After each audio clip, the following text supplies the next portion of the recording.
گەرموگەشترین سلااوەکانتان پێشکەش بینەرانی خۆشەویستی تەلەڤیزیۆنی کۆمەڵە بە یارمەتی هاوڕێیانی هاوکارم لەگەڵتانم بۆ پێشکەشکردنی گەشتی هەواڵەکانی ڕۆژی پێنجشەممە. سەرەتا سەردێڕی گرنگترین هەواڵەکان.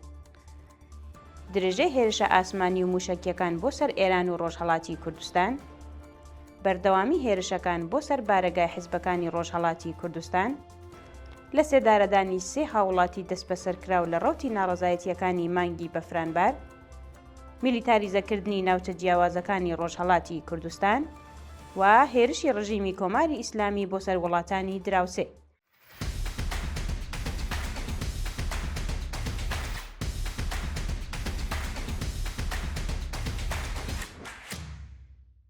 درێژەی هەواڵەکان. هێرشی درۆنی کۆماری ئیسلامی بۆ سەر کەمپەکانی کۆمەڵە لا هەرێمی کوردستان.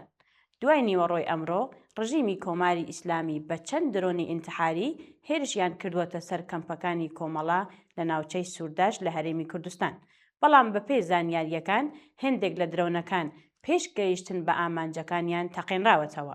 بەپێی راپۆرتی گەیشت و ڕۆژی پێنجشەممە نزیکەی کاتژمێر 12 و 15 خولەکی نیوەڕۆ دوو درۆنی ئینتحاری بۆ سەر یەکێک لە کەمپەکانی کۆمەڵە لە ناوچەی سوورداش هاوێشراوە. بەپێی زانیاریە سەرەتاییەکان ئەم هێرشە هێندێک زیانی مادی بە شوێنی نیشتەجێبوونی بنەماڵەکان گەیاندووە، بەڵام تا ئێستا هیچ زیانێکی مرۆیی یان برینداربوونێک ڕاپرد نەکراوە. هەروەها لە درێژەی ئەم هێرشانەدا کۆماری ئیسلامی بە چەند درۆنی ئینتحاری دیکەش هێرشیان کردووەتە سەر کەمپێک سەر بە کۆمەڵی زەحمەتکێشانی کوردستان لە ناو هەرێمی کوردستان.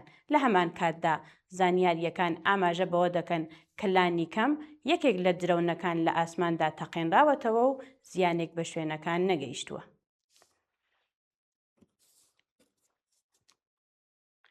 درێژەی هێرشە ئاسمانی و موشکیەکان بۆ سەر ئێران و ڕۆژهەڵاتی کوردستان.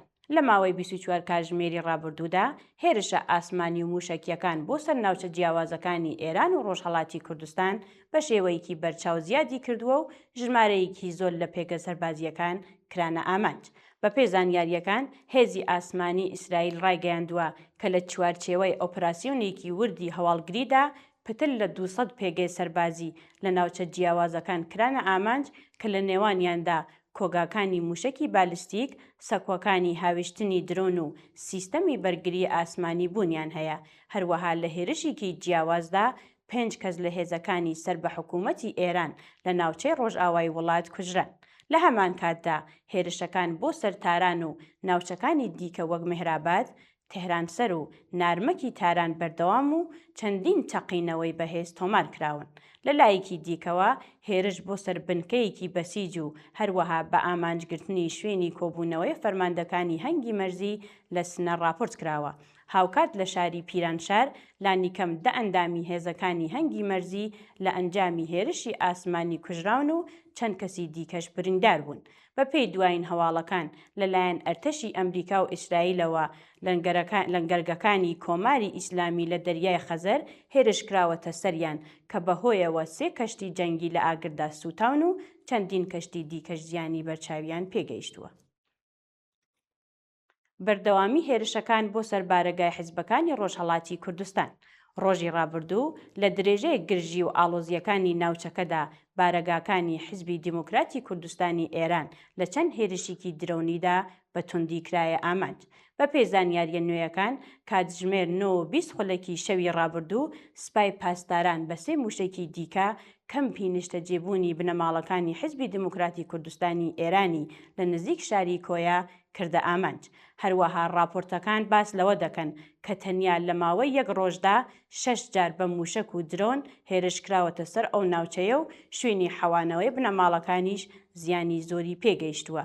شایانی باسە کە تا کاتی داڕشتنی ئەم هەواڵە زانیاریەکی نوێ سەبارەت بە ڕێژەی زیانەکان بڵاو نەکراوەتەوە.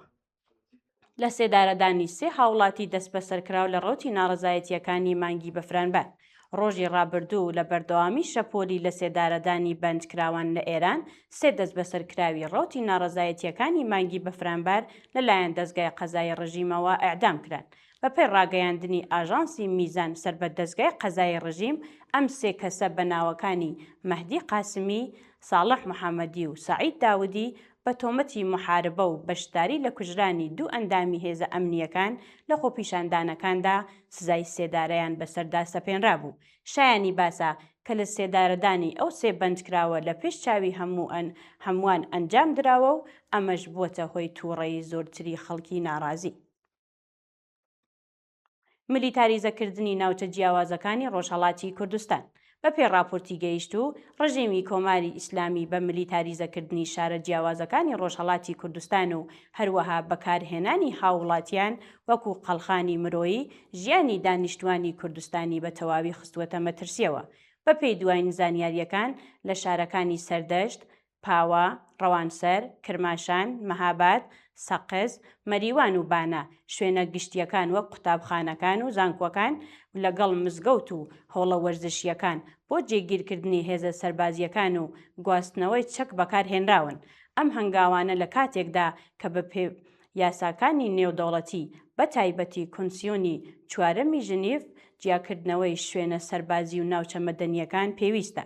لە هەمان کاتدا راپۆرتەکان باس لە مەقاومەتی مەدەنی دەکەن کە لە هێندێک ناوچەی وەک گوندی گۆگجەی مەریوان خەڵک توانیویانە هێزە چەکدارەکان لە شوێنەکانیان دەریکەن. هەروەها لە ناوچە سنووریەکان هەڕەشەی تەقەی ڕاستەوخۆ بۆ سەر هاوڵاتیان کراوە و لە ڕۆژانی ڕابردوودا چەندین کەس گیانیان لەدەستاوە یان بریندار بوون. لە هەمان کاتدا عەشیرە کۆچەرەکان لەلایەن سوپای پاسدارانی ڕژیمەوە ناچار کراون کە شوێنەکانیان بەجێ بهێڵن و پاشان لە ناوچە جیاوازەکانی تیپی زرەهی و چەکی قورس جێگیر کراون. هێرشی ڕژیمی کۆماری ئیسلامی بۆ سەر وڵاتانی دراوسێ. بە پێی دوایین هەواڵەکان ڕژیمی کۆماری ئیسلامی لە دوایین هەوڵەکانی بۆ پاراستنی دەسەڵاتەکەی هێرشی کردووەتە سەر وڵاتانی عێراق، عەرەبستانی سعودی، قەتەر و کوێیت. بە پێی دوایین زانیاریەکان درۆنێک لە گەڕەکی پێنجی حەسارۆکی هەولێر کەوتووەتە خوارەوە و زیان بە چەند ماڵ و ئۆتۆمبیل گەیشتووە. لە لایەکی دیکەوە هێرشە موشکیەکانی ئێران بۆ سەر ڕیاز، کێڵگەی گازی ڕەئس لەفان لە قەتەر و هەروەها هێرش کراوەتە سەر ویسکەی کارەبای کووەت کە بۆتە هۆی ئاگرکەوتنەوە و زیانی مادی زۆری لێکەوتووەتەوە. لە هەمان کاتدا وەزارەتی دەرەوەی قەتەر سەرەڕای ئێدانەی هێرشەکان ئەم کردەوەی بە پێشێلکردنی سەروەری وڵات ناو دەبات. هەروەها وەزیری دەرەوەی عەرەبستان جەختی لەسەر ئەوە کردوەتەوە کە وڵاتەکەی مافی وەڵامدانەوەی سەربازی هەیە و ئەگەر پێویست بکات هەنگاوی تۆند دەگرێتە بەر. شەڕ و تێکەڵچوونی چەکداری لە ئەهواز. شەوی ڕابردوو چەندین خاڵی پشکنین و شوێنی مانەوەی هێزەکانی ڕژیم لە شەقامەکانی شاری ئەهواز لەلایەن چەند گروپێکی چەکداری نەناسراوەوە کرایە ئامانج. بە پێی هەواڵی گەیشت و هێزەکانی ڕژیمی کۆماری ئیسلامی بەهۆی هەڕەشەی هێرشەکانی ئەمریکا و ئیسرائیل و هەروەها لە ناوچوونی بنکە سەربازیەکان لە شارەکان بە ناچار لە شەقامەکان و لە کەمپەکاتیەکاندا جێگیر کران. بە وتەی سەرچاوەکانی هەواڵ چەندین خاڵی پشکنینی ئەم هێزانە لەلایەن چەند گروپێکی نەناسراوەوە کراوەتە ئامانج و راپۆرتەکان باس لە سەرەوەبوونی ژمارەی کوژراوانی ڕژیم دەکەن. شایانی باسە کە تاکاتی داڕشتنی ئەم هەواڵە سەبارەت بە ژمارەی کوژراوان و بریندارانی ڕژیم زانیاریەک بڵاو نەکراوەتەوە و هیچ گروپێک ئەم هێرشەی لە ئەستۆ نەگرتووە. خێرانی مرۆیی لە زیندانی ئێڤین و نەبوونی خزمەتگوزاری پزیشکیەکان. بە پێی دوایین راپۆرتەکان دۆخی ژیان و تەندروستی بەنجکراوانی ڕاگیرا و لە زیندانی ئێڤین لە خراپیدایە و تەنانەت لە مافی دەستڕاگەیشتن بە سەرەتایی ترین دەرمانەکان بێبەشکراون. بە پێی دوایین زانیاریەکان هاوکات لەگەڵ دەستپێکردنی هێرشە هاوبەشەکانی ئەمریکا و ئیسرائیل بۆ سەر ڕژیمی کۆماری ئیسلامی بەنجکراوان لە زیندانەکانی ڕژیم لە سەرەتایی ترین مافەکانیان بێبەشکراون و ژیانیان لە مەترسیدایە. بە وتەی سەرچاوە ئاگادارەکان بەنجکراوانی زیندانی ئێڤین لە دەرمانی پێویست و خزمەتگوزاریە پزیشکیەکان بێبەشکراون و بەهۆی نەبوونی ئاوی گەرم و ئیمکاناتی سەرەتایی ژیانیان لە مەترسیدایە. ئەمە لە کاتێکدایە کە ئەو زیندانە لە شەڕی 12 ڕۆژەی نێوان کۆماری ئیسلامی و ئیسرائیل بەرهێرشەکان کەوتبوو. هەواڵەکان باس لەوە دەکەن کە کۆماری ئیسلامی هێشتا نەیتوانیوە زیانەکانی ئەو بەندیخانەیە قەرەبوو بکاتەوە. دووە هەواڵمان سەبارەتە بە دەرکردنی سەرجەم دیپلۆماتەکانی کۆماری ئیسلامی لە قەتەر.